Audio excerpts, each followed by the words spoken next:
में बात कर रहे हैं, फांसीवाद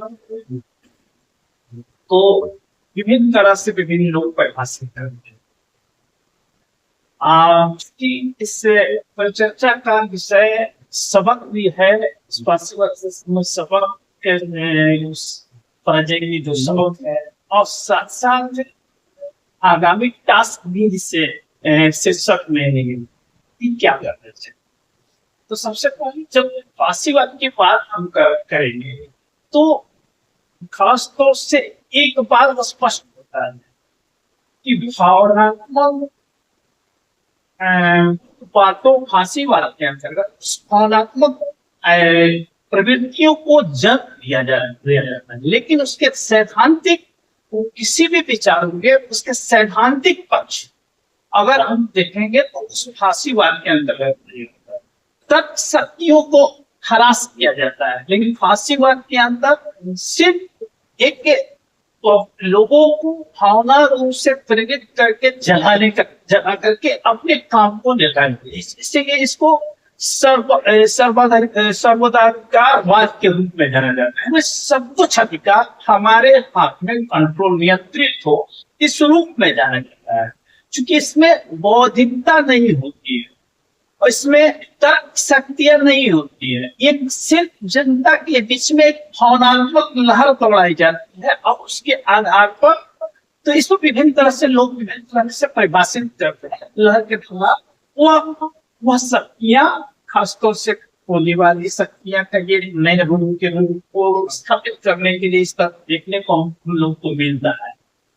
तो खासतौर से लोकतंत्र के अंतर्गत अगर हम बात करेंगे फांसीवाद का तो लोकतंत्र के दोनों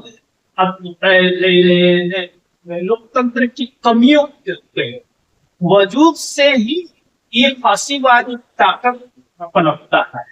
और जब फांसीवादी जो ताकत पूंजीवाद उसके नकारात्मक स्वरूप के आधार पर फैलता है तो इसके कारण फांसीवाद जो होता है वो एक खतरनाक मोड़ स्थापित हो जाता है देश के अंदर, उस राज्य के अंदर। चूंकि बड़ी कंसेप्ट में फांसीवाद को समझना होगा, क्योंकि जब हम फांसीवाद की बात करेंगे तो हम उसको भारत के परिप्रेक्ष्य में लाकर खड़ा करेंगे कि किस तरीका से फांसीवाद आज हमारे बीच भी है। चूंकि अवैज्ञानिकता की ओर ले जाने का बात होता है, चूंकि भावनाओं पर होता है, लोगों के भावनाओं को जगा कर काम करता है। तो अवैज्ञानिकता पर दूसरे तर्क शक्ति से मतलब नहीं होता है, उससे बौद्धिकता से मतलब नहीं होता, उसके सैद्धांतिक पक्षों के से मतलब नहीं होता।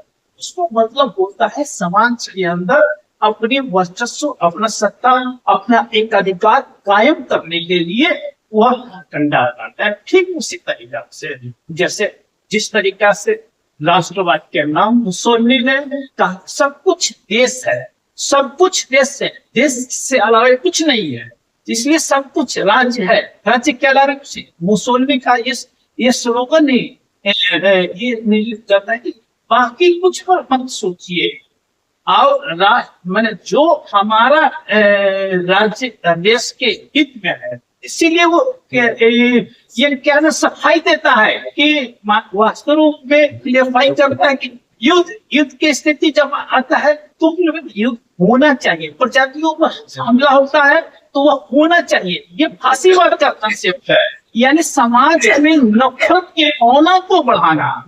यानी वो क्लियरफाई करता है कि नहीं, जो सत्ता है वह सत्ता जो सबसे शक्तिमान है वह, और उसके साथ साथ लोगों के बौद्धिक चेतनाओं को वह सीमित करता है और भावनात्मक वैचारिक आधार को फैलाने की बात करता है और लोगों के अंदर सैद्धांतिक वैचारिक आधार को कमजोर करने का काम करता है। ये फांसीवाद है। तो अपने अपने तरीके से लोग फांसीवाद को परिभाषित कर रहे हैं। अब हम देखते हैं कि जो वर्तमान दुनिया के अंदर फांसीवाद की घटनाएं हुई है, चाहे मुसोलिनी किया हो चाहे हिटलर किया है, उस तरीका को हम अपने देश की तो स्थितियों को से तुलना कर सकते हैं, तब हम इसके आगे के चुनौतियों को समझ सकते हैं। क्योंकि हम जिस भावना जिस बात को हम कर रहे फांसीवाद की बात, अब ये समझना होगा कि जिस अंतरराष्ट्रवाद का मुसोलिनी जिस तरीका से अंतरराष्ट्रवाद के आधार पर जर्मनी के अंदर हिटलर ने अंतरराष्ट्रवाद फैला करके कि यहूदियों के खिलाफ, बदजातियों के खिलाफ उसी तरीके से भारत के अंदर भी अल्पसंख्यकों को टारगेट करके बहुसंख्यक समाज को जगा करके हमला करने का प्रयास किया। ये फांसीवाद में नंगा चरित्र सामने आता है जो हिटलर के समय जर्मनी के अंदर सामने आता है। तो ये बहुत, और वह अपने बहुसंख्यक समाज को खासतौर से जो संख्या में थोड़ा उनको तैयार करके और तैयार करके प्रजाति संघर्ष नफरत की भावनाओं को फैलाता है। ये फांसीवाद है। इसके साथ साथ फांसीवाद है कि इसके कुछ माने जिस तरीके से उन्होंने पिछले वक्त साथी ने बतलाया, और सबसे महत्वपूर्ण बात तो रोशन जी ने बतलाया कि घोड़े के का जो कहानी उन्होंने बताया कि किस तरीका से घोड़े का चाप में बना, उसी तरीके से फांसीवादी आम जनता को उस वही घोड़े के आधार पर एक हैंडलिंग करने का काम करता है। ये फांसीवाद है कि ये इनके निगाह में व्यक्ति की स्वतंत्रता, व्यक्ति के अधिकार मायने नहीं रखते, होता है राष्ट्र सबसे प्रिय है। इसलिए व्यक्तिगत अधिकार और व्यक्ति के स्वतंत्रता के अधिकार को सबसे पहले नियंत्रित करता है। ये फांसीवाद है कि ये व्यक्ति के स्वतंत्रता के अधिकार को नियंत्रित करता है, और व्यक्ति से वैसा किया जाता है कि जिस तरीका से सत्ता पर काबिज लोग हैं उसी आधार पर आप उसी मैटर से सोचिए। तो ये हमारे वैचारिक आधार को संकीर्ण करता है और आम वैज्ञानिक दृष्टि को हटा करके अबौधिक क्षेत्र बौद्धिकता को हटा करके, ये सैद्धांतिकता को हटा करके इस संकीर्णतावाद की ओर ले जा करके पूरे समाज को युद्ध में, लड़ाइया में, संघर्ष में, उनकी जब सत्ता जाने लगती है संघर्ष में झोंक दिया जाता है। ये फांसीवाद है। और ठीक यही स्थिति हमारे देश की परिस्थितियों में आई है। अब इस चुनौती को हमको लड़ना कैसे है, ये सबसे बड़ा मायने है। क्योंकि जिस समय अगर देखते हैं द्वितीय विश्व युद्ध में और हम विश्व युद्ध की तो बोल्शेविक क्रांति के समय रूस के अंदर जो क्रांति होती है उसके अंतर्गत लाल सेना के सामने जो चुनौतियां बाहर, एक तो सेना, एक तो जारशाहियों की सेना, एक मित्र राष्ट्रों की सेना, ये तीन तरफ से उस पर हमला हुआ था। तो किस प्रकार की से चुनौतियों को लड़ा गया, एक व्यापक फ्रंट तो बनाना पड़ेगा।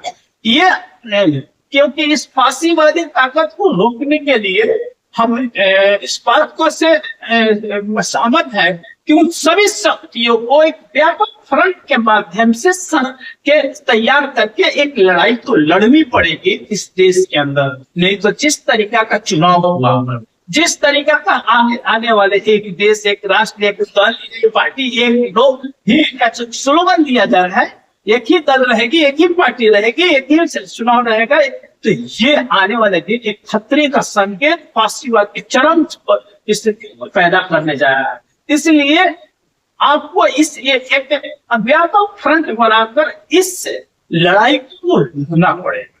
दूसरी बात, दूसरा और एक हथियार हम जिस संविधान के अंदर जिसे फंडामेंटल राइट्स विधि, उस फंडामेंटल राइट्स संविधान को भी हथियार इस फासिस्टवादी ताकतों के खिलाफ बनाना पड़ेगा, और उसके आधार पर इसके संघर्ष को हम आगे ले जा सकते हैं। मैंने फांसीवाद अभी जिस तरीका का हमारे यहाँ बढ़ रहा है परिस्थितियां, उस परिस्थितियों को देखना होगा, और उन परिस्थितियों को देखते हुए लोकतंत्र को आधार बना करके, क्योंकि अभी जो परिस्थितियां हैं उसी इस भारत के संविधान में लोकतंत्र का आधार बना करके और दृष्टि को बना करके ही लड़ाई लड़ा जा सकता है। दूसरी तरफ बौद्धिक जागरण लोगों को इस फांसीवादी ताकतों के बारे में बताकर दृष्टि वैज्ञानिक आधार को दे करके तभी व्यापक लड़ाई हम लोग लड़ सकते हैं और इसको कामयाब बना सकते हैं। इन्हीं सभी बातों के साथ आप तमाम लोगों का अभिनंदन करते हो के बाद